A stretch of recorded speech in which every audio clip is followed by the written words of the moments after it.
It's important to point out that it's important to discuss with your partner if you're doing doubles, how you're going to strategize when you're running. Because what I found with Ryan and myself is that, like, running side by side, it's easy. Yeah, we're just kind of. But then I think at one point we ended up one forward, one front, one back, and I think that's the better way to do it because you maneuver easier that way. Yeah, because you can follow when we were passing instead people. of looking at them peripherally. So I think if you put the slower runner in front of you, the faster runner back just for support, and then especially if the slower runner is dying, like you know, to leave them behind, pointless, doesn't make any sense. Yeah. And so you do that, and then when they feel like they're okay, then I think the fast runner looks back to make sure nobody's there.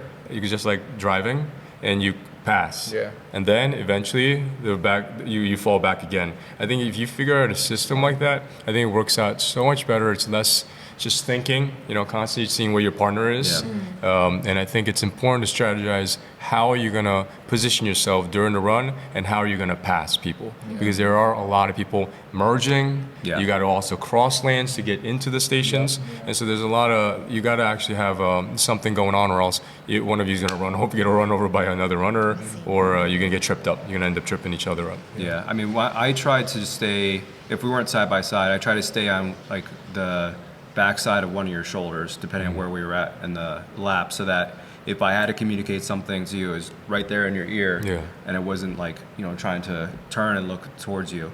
So I felt like that did okay. Yeah, Other we than were like okay. if we were trying to pass somebody and I was already to your left side, and we kind of had to like shift over. Yeah, I think we were both relatively in control during all the stations and running, so the communication was easy. We're just talking, right? We were speaking. But let's say one person is dying and trying to really like How can you power tell? through. Could you tell Who? that one or the other person was like suffering or like needing time For us? for recovery? I would say we know each other really well as far as training goes, so we could kind of sense it. But I'm talking about if you're a partner But you and you're communicated it once at least.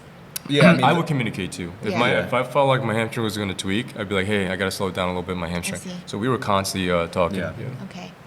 You guys talking? Yeah, we were communicating? talking. It was more like, Chris, slow down, please. Give me Chris give me a Like I second. was just like zoned in, like, and that would So be yeah. like a deal like behind. Yeah, I someone remember just- specifically right after like either the row or the burpees. I'm like, Chris, please give me a second. Yeah. But no, that was.